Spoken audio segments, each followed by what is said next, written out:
ऐसे अजीत डोभाल ने विपक्ष को दिखाया आईना, बताया कड़वा सच। अजीत डोभाल ने कहा, राष्ट्र की सुरक्षा सारे नागरिकों का दायित्व। अजीत डोभाल बोले, जनता की सामूहिक शक्ति ही मिलकर देश का मनोबल बनाती है। तो राष्ट्रीय सुरक्षा सलाहकार ऐसे अजीत डोभाल ने एक बार फिर देश की सुरक्षा को लेकर बड़ी और दो टुक बात कही है।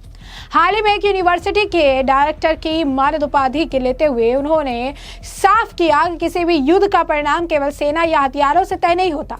डोभाल के अनुसार राष्ट्र का मनोबल वो सबसे बड़ी शक्ति है जो जीत और हार के बीच की रेखा खींचती है।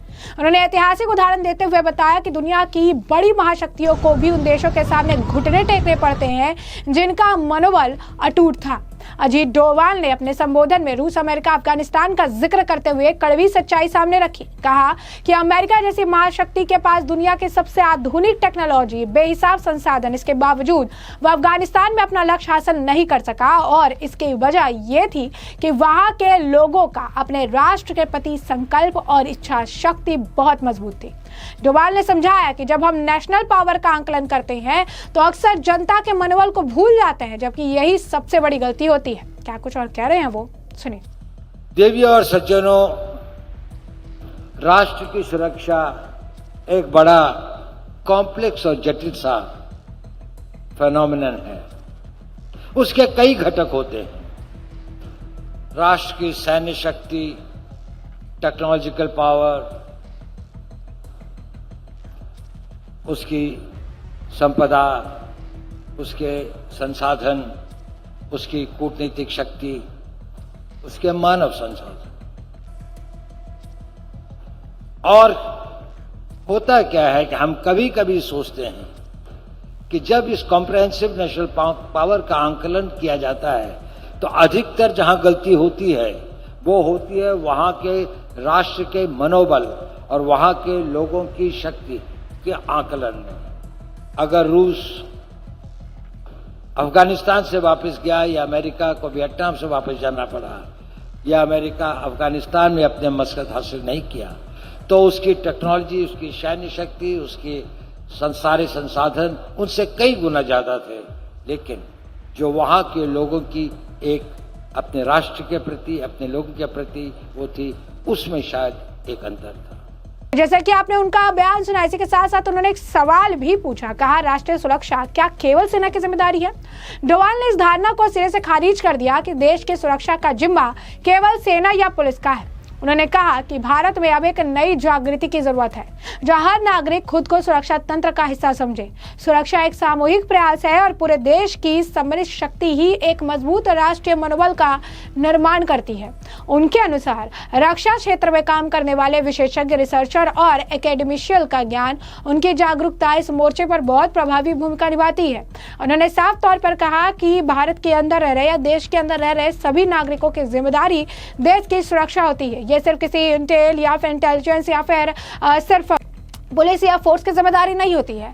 अब आपको बता दें कि उनका ये भी कहना साफ है कि कुछ लोग जो देश के अंदर रह के देश विरोधी गतिविधियों पे सम्मिलित रहते हैं, राष्ट्र को कमजोर करने जैसे बयान देते हैं, अपने सेना के आप कह सकते हैं शौर्य पर सवाल उठाते हैं, जब ऑपरेशन सिंदूर होता है उस पर सवाल उठाते हैं, तरह तरह की बातें कहते हैं, तरह तरह के सवाल खड़े करते हैं और उनके बयानों को पाकिस्तान में हेडलाइंस की तरह इस्तेमाल किया गया था।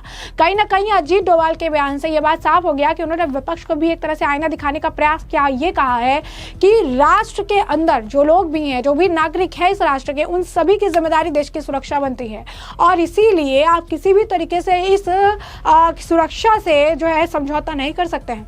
युवाओं को संबोधित करते हुए अजीत डोभाल ने बहुत गंभीर बात कही। कहा, राष्ट्रीय सुरक्षा का क्षेत्र किसी खेल के मैदान जैसा नहीं जहां दूसरे नंबर पर आने वाले को सिल्वर मेडल मिल जाए या तो आप विजयी होंगे या फिर पूरी तरह धराशायी हो जाता है। इसमें दूसरे स्थान के लिए कोई जगह नहीं है। इसीलिए इस क्षेत्र में करियर बनाने वाले युवाओं के अंदर उच्च स्तर की प्रतिबद्धता यानी कमिटमेंट और अनुशासन होना अनिवार्य है। क्या कुछ और कह रहे हैं सुनिए।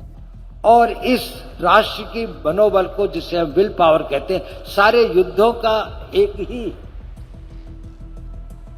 मकसद होता है कि हम अपने प्रतिद्वंदी की मनोबल को तोड़ सकें ताकि वह हमारी टर्म्स पर संधि और हमारी बातों को स्वीकार कर सके। इस मनोबल को बनाने में जो हमारे जनता होती है, जो हमारे जनमानस होता है, उसके अंदर में अपनी सुरक्षा के प्रति कितनी जागरूकता है, इसका बहुत अधिक महत्व होता है। आज बहुत समय के बाद, इतिहास के समय के बाद हम देख रहे हैं कि भारत में एक नई जागृति आई है। राष्ट्र की सुरक्षा सारे देश का दायित्व है। ये केवल सेना के बलों का या पुलिस वालों का या इंटेलिजेंस का ही मात्र कार्य नहीं है, ये सबका सामूहिक बल है और आप सबकी सामूहिक शक्ति ही मिलकर एक राष्ट्रीय मनोबल बनाती है। परंतु इसमें वो लोग जो सुरक्षा के क्षेत्र में काम करते हैं, एकेडमी करते हैं या रिसर्च करते हैं या उसके प्रैक्टिशनर्स हैं, उनका एक बहुत बड़ा योगदान होता है। तो जैसा कि आपने उनका बयान सुना, उन्होंने आगे कहा कि 3 प्रमुख बातों पर जोर दिया। क्षमता, चरित्र, प्रतिबद्धता। उन्होंने कहा कि आपके पास केवल तकनीकी जानकारी होना काफी नहीं, बल्कि आपका मानसिक चरित्र, टीम से काम करने की क्षमता उतनी ही जरूरी है। डोभाल ने बड़ी विनम्रता के साथ डॉक्टरेट की उपाधि स्वीकार करते हुए संदेश दिया कि देश के युवाओं को अपनी मानसिक शक्ति, अनुशासन के बल पर राष्ट्र को सुरक्षित बनाना होगा। उसके अनुसार अगर जनता जागरूक है, उसका मनोबल ऊंचा है, तो दुनिया की कोई भी ताकत भारत को झुका नहीं सकती है। क्या कुछ और वो कह रहे हैं, सुनिए। उनकी कैपेबिलिटीज, उनके नॉलेज, उनके टेक्निकल नो हाउ, उनके अवेयरनेस, इन सब का बहुत अधिक प्रभाव होता है। दूसरा होता है उनका कैरेक्टर। कैरेक्टर से मेरा मतलब बड़े ब्रेड सेंस में है। तो उनके अंदर जो एक डिसिप्लिन है, जो एक मेंटल पावर है, जो साथ में काम करने की क्षमता हो, वो बहुत आवश्यकता होती है। और तीसरी बात उतनी आवश्यक होती है, वो होती है कमिटमेंट।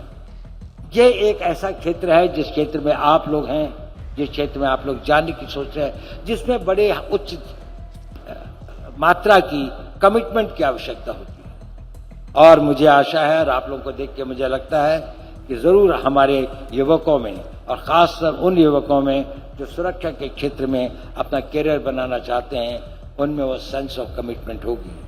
देखिए, ये एक वो खेल है जिसमें कोई सिल्वर मेडल नहीं होता। या तो आप विजयी हैं, नहीं तो आप धराशायी हैं। सिल्वर मेडल नहीं है इसमें कोई। या तो आप जीतते हैं, नहीं तो आप हारते हैं। आप जीतते हैं तो आप इतिहास बनाते हैं, और अगर आप हारते हैं तो लोग आप इतिहास बन जाते हैं। आपका अस्तित्व खतरे में पड़ जाता है। मुझे आशा है और मैं आप सब लोगों को अपनी शुभकामनाएं देता हूं, जितने भी यहाँ विद्यार्थी हैं और विशेषकर जिनको आज यहाँ पर वो मिला है। मैं उनको चाहता हूं उनके भविष्य के लिए उनको बहुत कामयाबी मिले। और एक बार फिर मैं यूनिवर्सिटी का आभार प्रकट करना चाहता हूं, श्री पटेल जी का आभार प्रकट करना चाहता हूं, और बड़ी नम्रता से मैं यहाँ से दी गई इस डॉक्टरेट की डिग्री को स्वीकार करता हूं। मुझे इसका बहुत बहुत हर्ष है। बहुत बहुत धन्यवाद। तो ऐसे में हमने आपको जो पूरा मामला विस्तार से बता दिया। तमाम आपने बयान सुने। इस मामले पर अब आपकी जो राय कमेंट सेक्शन में कमेंट करके जरूर से जरूर साझा करिएगा। धन्यवाद।